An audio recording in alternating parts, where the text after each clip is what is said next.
అంబానీ కన్నా టాటా మిన్నా, వ్యాపారం వర్సెస్ నిస్వార్థం. ముఖేష్ అంబానీ, రతన్ టాటా ఇద్దరిలో నిజంగా ఎవరు గ్రేట్? అంబానీతో పోల్చితే టాటా చాలా బెటర్ అనడానికి కారణమేంటి?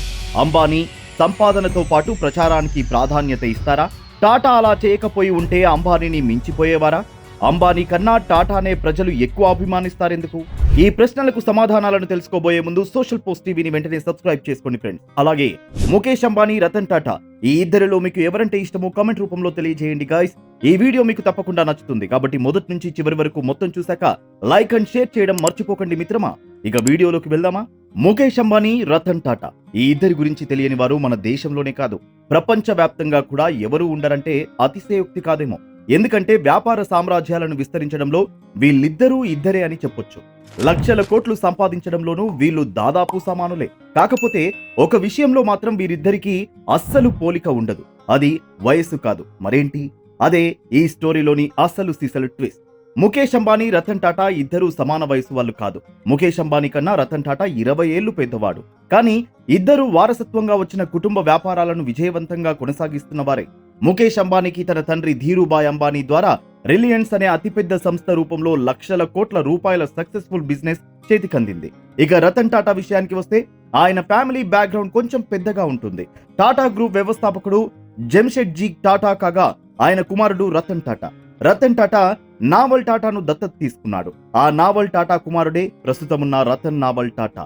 రతన్ టాటా ఈ విధంగా ఫ్యామిలీ బిజినెస్ కి వారసుడిగా కొనసాగుతున్నాడు. వ్యాపారంలో ఎప్పుడూ పోటాపోటీగా ఉండే వీరిద్దరి ఆస్తుల విలువను ఒకసారి గమనిస్తే ముఖేష్ అంబానీదే పై చేయిగా నిలుస్తుంది. ముఖేష్ అంబానీ ప్రపంచంలోని అత్యంత సంపన్నుల్లో ఒకటిగా ఎప్పుడూ నిలుస్తూనే ఉంటారు. వ్యాపార సామ్రాజ్యం పరిమాణాన్ని బట్టి చూస్తే ముఖేష్ అంబానీ కన్నా రతన్ టాటాదే అతిపెద్ద బిజినెస్ అని మార్కెట్ వర్గాలు చెబుతున్నాయి. ముఖేష్ అంబానీ వ్యాపారాలు లిమిటెడ్ గా ఉంటాయి, కానీ రతన్ టాటాకు అన్లిమిటెడ్ అన్నట్లుగా బిజినెస్ విస్తరించింది. అంబానీ 28 రంగాల్లో వ్యాపారాన్ని నడుపుతుండగా టాటాకు 135కి పైగా సంస్థలు ఉండడం విశేషం. అయినప్పటికీ వ్యక్తిగత సంపద విలువలో టాటా అంబానీ కన్నా వెనుకబడి ఉన్నారు. దీనికి కారణం కంపెనీల్లో వాటాలను టాటా తక్కువగా కలిగి ఉండడమే. టాటా తన పేరు మీద కన్నా చారిటీ ట్రస్ట్ల పేరిటే ఎక్కువ షేర్లను, ఆస్తులను నమోదు చేయించారు. దీన్ని బట్టి ముఖేష్ అంబానీ కన్నా రతన్ టాటాకు సామాజిక సేవ పట్ల ఆసక్తి ఎక్కువని ప్రత్యేకంగా చెప్పక్కర్లేదు. బిజినెస్ లో తాను ముఖేష్ అంబానీ కన్నా సీనియర్ అయినా ఎక్కువ కంపెనీలను కలిగి ఉన్న రతన్ టాటా సింపుల్ గా ఉండడానికే ఇష్టపడతారు. ముఖేష్ అంబానీకి ముంబైలో ప్రపంచంలోని అత్యంత ఖరీదైన లగ్జరీ హౌజుల్లో ఒకటైన అతిపెద్ద భవంతి ఉండగా రతన్ టాటా మాత్రం సామాన్యుడిలా మామూలు బంగ్లాలోనే నివసిస్తూ ఉంటారు.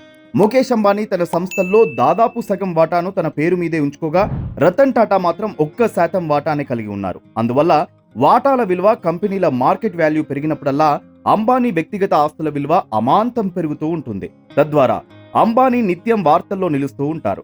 పిల్లల పెళ్లిళ్లను, ఫంక్షన్లను అంగరంగ వైభవంగా ప్రపంచం అబ్బురపడేలా నిర్వహిస్తూ ఉంటారు. అందుకే అంబానీ ఇంటి పేరంటే చాలు ఆడంబరానికి మారుపేరులాగా చెప్పుకుంటూ ఉంటారు. దీంతో అంబానీలకు ప్రచార యావా ఎక్కువ అనే టాక్ వినిపిస్తూ ఉంటుంది. ముఖేష్ అంబానీ ఎప్పుడూ సెలబ్రిటీలు, విఐపీలు, బడా రాజకీయ నాయకులు, బిజినెస్ మ్యాగ్నెట్ల మధ్యనే గడుపుతూ ఉంటారు. సామాన్యులతో కలిసిన ఫోటోలు గానీ, వీడియోలు గానీ ఎక్కువగా కనిపించవు. రతన్ టాటా మాత్రం దీనికి భిన్నంగా వ్యవహరిస్తారు. ఆమ్ ఆద్మీతో ఆప్యాయంగా కలిసిపోతారు. ముఖేష్ అంబానీతో పోల్చితే రతన్ టాటాలో సోషల్ అవేర్నెస్, రెస్పాన్సిబిలిటీ ఎక్కువ అని చెప్పొచ్చు. అంబానీ ఒకవైపు బిజినెస్, మరోవైపు ఫ్యామిలీ ఈవెంట్లు, సెలబ్రేషన్స్ తో హల్చల్ చేస్తుంటారు. రతన్ టాటా మాత్రం తన కుటుంబ విషయాలను పెద్దగా ప్రచారం చేసుకోరు. వ్యాపార పరంగా చూస్తే అంబానీ ఇతర కంపెనీలను కొనుగోలు చేయడానికి ప్రాధాన్యత ఇస్తారు. కానీ రతన్ టాటా మాత్రం నవ యువతరం వ్యాపారవేత్తలకు చేయూత అందిస్తుంటారు. ఎక్కువ శాతం స్టార్టప్లలోనే పెట్టుబడులు పెడతారు. ఎంటర్ప్రెన్యూర్లను ఎంకరేజ్ చేస్తూ ఉంటారు. ఒక్క మాటలో చెప్పాలంటే అంబానీలో స్వార్థం ఎక్కువ, రతన్ టాటాలో సామాజిక స్పృహ ఎక్కువ.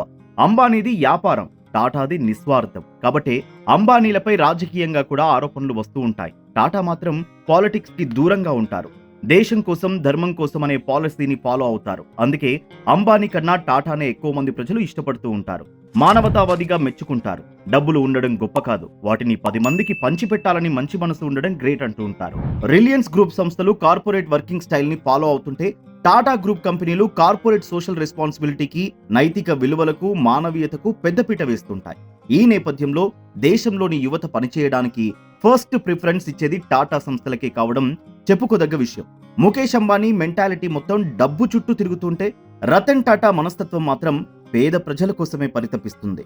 ముఖేష్ అంబానీ, రతన్ టాటా ఇద్దరూ డబ్బును కష్టపడే సంపాదిస్తున్నప్పటికీ దుబారాగా విచ్చలవిడిగా ఖర్చు పెట్టడానికి ముఖేష్ అంబానీ ఇష్టపడుతూ ఉంటారు. రతన్ టాటా మాత్రం డబ్బుకు విలువ ఇస్తారు. బడుగు బలహీన వర్గాల కోసం ఉపయోగకరమైన పనులకే కేటాయిస్తారు.